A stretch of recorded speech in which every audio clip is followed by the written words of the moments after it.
What's good, folks? We back. And today, I want to talk about a movie that didn't just get me hyped, it got me wet. I mean, in tears. But listen, whether I'm with you, it kind of strayed away from the path that most romance movies take. Usually everything end up all nice and happy, everybody just the hero. Whether I'm with you, it said, nah, we finna be selfish. We finna not care about other people's lives. We about to pull out the Glock Dookie on everybody. Like, it was amazing. Oh my god. Cause listen, whether I'm with you, it's one of the only anime movies that actually tell the truth. It tells the truth and people are selfish.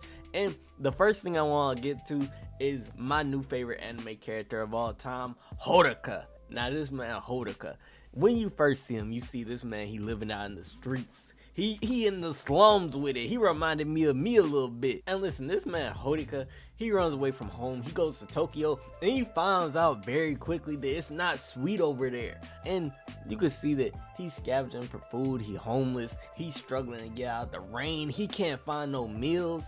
And the meals he do eat, they nasty as all outdoors. And one day, he goes to this McDonald's and he has his burger. He says, this is the greatest food I ever had in my life. That's how you know the struggle real. When your top tier food of your life, McDonald's, you know you really going through it. Mine is Arby's, but let's not judge. But listen, after this, he feels a bit of a connection to the girl that gave him this burger. And one day he sees that she's in trouble. And you know, at this point, he got the Glock Dookie on him. So he tries to save her from this man who is kind of shady. He runs this club. And you know, I don't know what he trying to do with the McDonald's girl, but he was getting real handsy. And Hodaka, he grabs her hand, try to take off and run away from him. They end up catching him, and then they start to beat on that man. I thought it was over with, but Hodaka, he remembered he got the Glock Dookie on him. He pulled it out. They thought he was playing. They didn't know Hodaka was like that. When I tell you, when I first saw that, I thought he took bro head off. I'm like, oh my gosh, this finna be a top tier movie already. And he gave him a warning shot. And I tell you, the man who was punching him, he froze. He was scared for his life. Mission failed. We'll get him next time. Now listen, the reason I wanted to give you a little bit of that recap is because this is why he is my favorite character of all time. And not to mention, his character development is a lot different than anybody else's I ever seen, because his development is really him going from being broke and not having anything going for himself to really hustling. Like, at the end of the day, his main character development was him actually finding ways to get money, but also finding someone that he really cares about and someone who actually treated him nice for the first time in this man's life. And let's talk about Hina. Now Hina, she also going through it because she gotta support herself and her little brother, so she not going to school. She gotta drop out to try to make ends meet because her mother passed away and she didn't want to have to leave her little brother and had to go up for adoption. Listen, just talking about this story, it's a sad story. What makes it even sadder is the actual events of the story and her being a sunshine girl. Now, Sunshine Girl, basically, it's a girl who creates sunshine wherever she goes. But in order for her to create this sunshine, she risks herself and make herself a sacrifice so everybody else could have such great weather. This man Hodaka, he decides that she could use her sunshine powers so that they could get some financial stability and really have the freedom to buy what they want and not to live under such harsh conditions. And listen, I feel like this is another example of how honest this story is being, because if you got a power, what you gonna do with it? Listen, my favorite power in the world to have is time travel. If I were to have the power to time travel, I would go back in time and make bets and make money. I only want power so I can make money, and that's exactly what they doing. They being honest. Listen, be honest with yourself. You get a power, what you doing? You making some money off of it. You think, yeah, you know what I'm talking about. I feel like Hina, she kind of the opposite of Hodaka. With Hina, she chose to sacrifice herself for others, and he was selfish.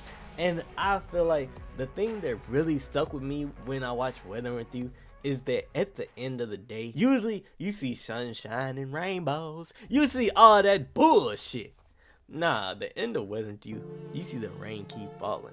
you see people's houses get flooded. You see everything bad happening. You see that this man's action, it had consequences and he lived with it, and other people had to live with it too. We ain't no telling how many people done got their house flooded, how many people had to move out. But that man Hodaka, he said, I don't give a damn.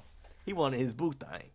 And that, oh my God. Listen. Let's be honest right now. This is the most honest movie I've ever heard of. Because let's say someone you love, you got to choose between them or an entire city flooding.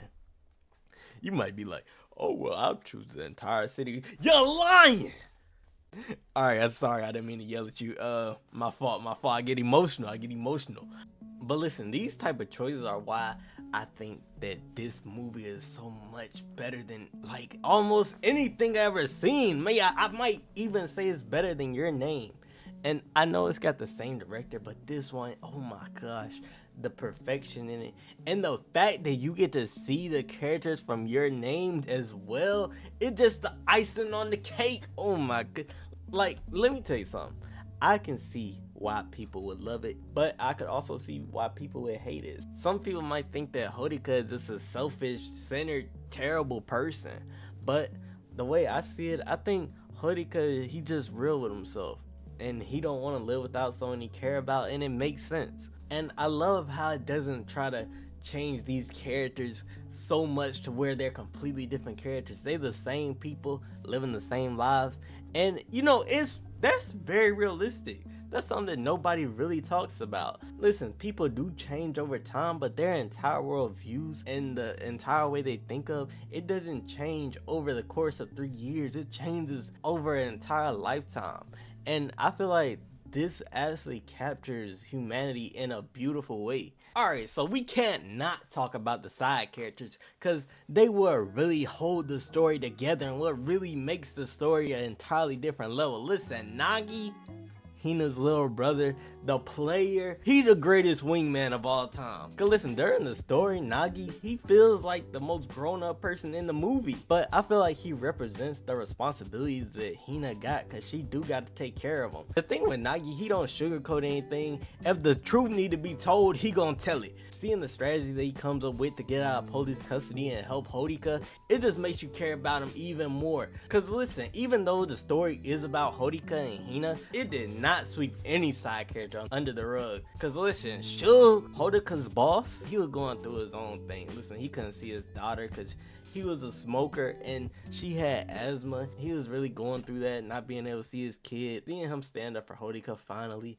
it was real nice. Listen, Hodaka did pull the Glock dookie on him. I can't lie, he did do it again. But you do start to understand where this man Hodaka coming from. And Shug, I feel like you could also see what type of standpoint he was coming from, because he was struggling the entire time. And even though it did seem like he was happy most of the story, I feel like he was really hiding in that pain. He was also grieving about his wife the entire time. So you know that man Shug, he was hurting, and it showed in the story. But we can't forget about Natsumi. Now, Natsumi, she worked with Hodaka and she was close friends with Hodaka and Hina. Now, she kind of like the big sister in the story. She also puts her life on the line for Hodaka so that Hodaka could save Hina. I feel like Natsumi, it's always a heartwarming moment when she on screen. She kind of just brighten the entire movie every time she show up. And talking about these side characters, all of them really sacrifice something for the people around them to be happy. That's a part of what Weathering With You is trying to tell you, because Weathering With You, it really covers a lot of things. Listen, it's talk about responsibilities, sacrifices, consequences for your actions. And listen, Weathering With You, it makes you think about what you would do for the people you love. If you think about it, Hina, she was gone and she was in a different place. And what would you do to bring the person you love back? And could you live with the consequences of bringing them back? Because even though you could say that he's selfish, and he kind of is, he knows this, and he gonna have to forever live with that his entire life. And I feel like that's really deep when you think about it. But I do want to tell you what I personally took from it. Listen, this man Hodaka, he is a menace to society, but that's why we like this man. Listen, he said forget the world, he said forget all that, he worried about his happiness, and I kind of like that. But what I also took from it is that sometimes you gotta really worry about yourself and the happiness that you feel. Now I will say the one thing that I kind of miss from the story is Hodaka and why he actually left, like what actually made him leave. I know he did say why he wouldn't go back, and we kind of got the gist of it, but we didn't get to actually see the actual detail. I feel like it would have made the story even better if we got to see what Hodaka went through before he left on the ship and went to Tokyo. That little extra piece would have made the story even better. But listen, maybe I'm asking for too much, but I'm just thinking of the potential that they could have had with this. Listen, the movie is a masterpiece, don't get me wrong, but just imagine you get to see Hodaka's first living conditions, why he leaving, and you get to see that nobody actually loved him and they just treated him like he was garbage or not even cared for. Cause this man did say, I'm gonna bring it up again, this man said McDonald's was the greatest food he ever had in his life. Sad day. As you can see, I'm never getting a McDonald's sponsor, so it's wraps with that. But who cares? I just think that if we got to see his living conditions and maybe see parents that don't care about him, or even if you want to make it an even more emotional story, his parents could be struggling with an addiction. His parents might just be wailing on him. Like, I just feel like it could have been even sadder. And this sadness, listen, I feel like that sadness, it could have bumped it up. It could have bumped it up even more, just seeing his backstory, because we already are sad from Hina's backstory and everything that she go through, and Shug, listen, Shug, we sad from everybody's backstory. I feel like that extra push could have been something that made this absolutely perfect. But I'm not gonna lie, this might be the greatest. I say this every time I watch a movie, bro, an anime movie. This might be the new greatest of all time. It Was Your Name. Now I'm thinking Weathering With You. It's close. It's close. It might be a tie. But listen, if you made it this far, thank you. That made my day. You seeing this made my day. But if you like the video, definitely check this one out here. Because listen, this, hey, A Place Further in the Universe, it does remind me of Weathering With You. So, hey, that's a good video right there. Definitely check it out. And if you like the video, like, subscribe, hit the notification bell if you wanna. And I'm gonna give you a warning, because usually I sing my outros and usually they be absolutely terrible. So I give you 3 seconds. Click the video now. 1, 2, 3. It's all still over. Hit the subscribe and leave a like. Whoa. And one more thing, listen, if you got any recommendations on movies that I should check out, definitely leave them in the comment. Listen, I read and watch almost everything in the comments, and if I make a video on one of your comments, I'm gonna definitely put you in the vid. So yeah, check it out.